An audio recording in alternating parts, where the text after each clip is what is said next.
दिल्ली के नागलोई इलाके में रहने वाले मनीष जब सुबह सुबह पुलिस स्टेशन गए उनके बहन सोनिया की मिसिंग रिपोर्ट दर्ज कराने, तो पुलिस ने मनीष के साथ बातचीत करके अपने बहन सोनिया की फोटोज और सब डिटेल के बारे में पूछा। जब मनीष अपने बहन और एक लड़के के बारे में सब कुछ डिटेल में कहा, तो पुलिस ने मनीष को ये कहकर मिसिंग रिपोर्ट नहीं लिखी कि वो दोनों पति पत्नी है, कुछ दिनों में वापस आ जाएंगे, ऐसे ही चले गए होंगे। उसके बाद मनीष पुलिस स्टेशन से वापस घर चला आया और अपने बहन सोनिया को फिर से कॉल करा, लेकिन फिर भी उनके बहन की फोन स्विच ऑफ आ रहा था।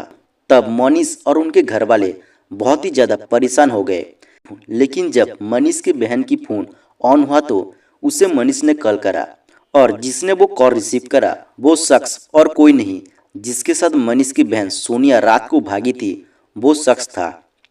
फोन पर जब मनीष ने अपनी बहन से बात कराने को उस शख्स को रिक्वेस्ट करा, तो उस शख्स ने कहा कि आपके बहन आपसे बात करना नहीं चाहती और आप दोबारा कॉल करके परेशान मत करना। जब मनीष उस शख्स से ऐसे बात सुनी, तो मनीष के मन में कुछ डाउट हुआ। फिर मनीष के माँ ने भी उस शख्स से अपनी बेटी से बात कराने को रिक्वेस्ट करा, लेकिन उस शख्स गुस्से में मनीष की माँ को गाली करा और फोन काट दिया। मनीष के परिवार अब उनके बहन ना मिलने पर बहुत ही ज्यादा परेशान थे, लेकिन मनीष को पता था कि वो शख्स कौन है जिसके साथ अपने बहन सोनिया भागी थी। दरअसल वो शख्स और कोई नहीं, उनके ही इलाके में रहने वाला सलीम था, जो कि मनीष की बहन सोनिया को प्यार करता था।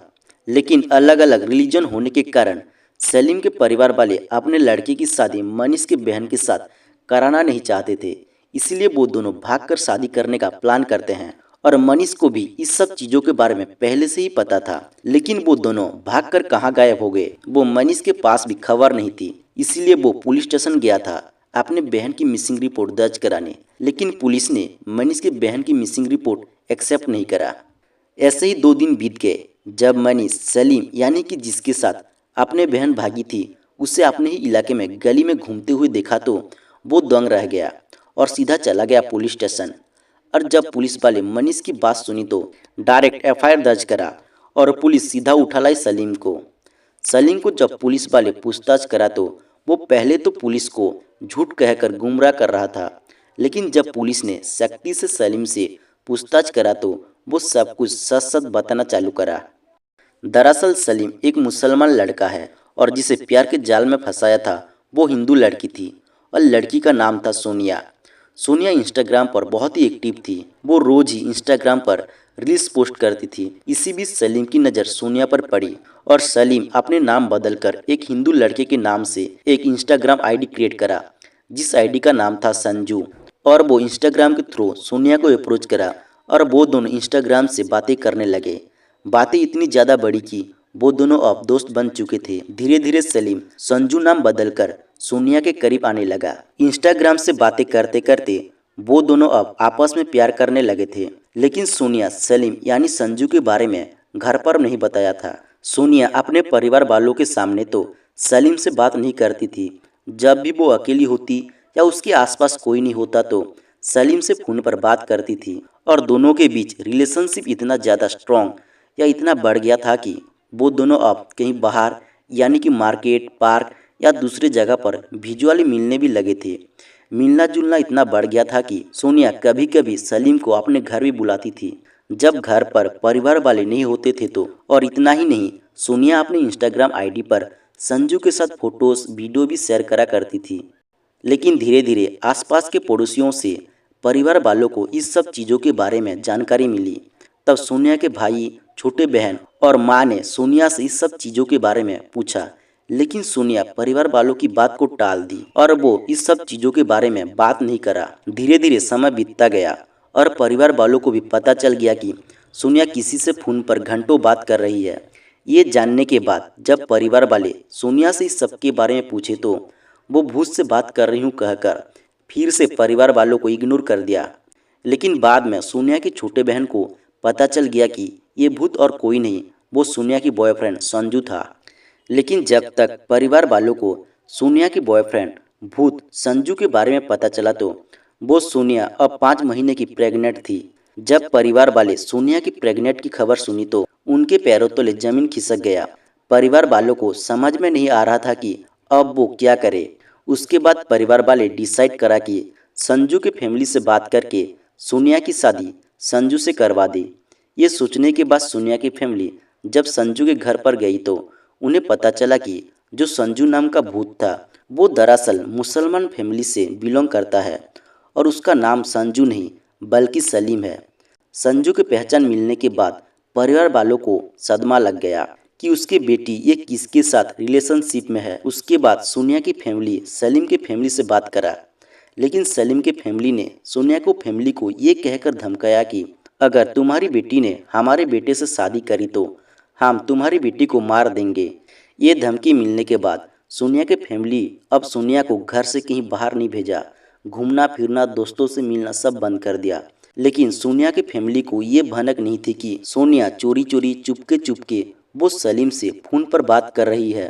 हालांकि उसके परिवार ने फैसला किया कि वो इस बच्ची को रखेंगे, लेकिन सलीम के घर वालों ने शादी कराने से साफ साफ इनकार कर दिया था। खुद सोनिया ने भी सलीम के फैमिली से मिलकर बात सुलझाने की कोशिश की, लेकिन उन्होंने उल्टा उसे जान से मारने की धमकी दी। सलीम बेरोजगार था और अपने माता पिता और शादीशुदा भाई के साथ रहता था। उसका परिवार सोनिया के साथ उसके रिश्ते के खिलाफ था। वो सोनिया से शादी नहीं कराना चाहते थे क्योंकि वो अलग धर्म से थे। और दूसरे ओर जब सलीम की फैमिली को उसके बेटे के बारे में ये सब कुछ जानकारी मिली तो उसे घर से निकाल देने की धमकी दी। अपने फैमिली का ऐसा बिहेवियर देखकर सलीम मन ही मन एक प्लान करने लगा और वो सोनिया को अपने ज़िंदगी से बहुत दूर भेजने की एक नक्शा तैयार करने लगा और अपने दोनों दोस्तों को इस प्लानिंग में शामिल करा और एक कार किराए पर ली। जब सब नक्शा रेडी हुआ तो वो सोनिया को कॉल करा और कहा कि करवा चौथ के दिन सुबह सुबह 4 बजे घर से निकल जाना, हम भागकर शादी करेंगे। जब सोनिया अपने भूत से ये बात सुनी तो वो बहुत ही ज़्यादा खुश हो गई और वो सुबह सुबह रेडी होकर अपने भूत से मिलने के लिए सब सामान लेकर घर से निकल पड़ी। उसे क्या पता था कि उसकी ये मुलाकात सलीम से नहीं बल्कि अपनी मौत से होने जा रही है और आ गई भागकर सलीम यानी संजू के पास। सलीम भी पहले से ही तैयार बैठा था अपने दोनों दोस्तों के साथ और जब वो सोनिया को देखी तो अपने किराए के कार पर बैठाकर निकल पड़ा राजस्थान के रोहतक की ओर। बीच रास्ते में सलीम अपने दोनों दोस्तों के साथ पार्टी करा। पार्टी में वो अपने दोस्तों के साथ दारू पी और वो यानी सलीम गुस्से में सोनिया को मारने लगा।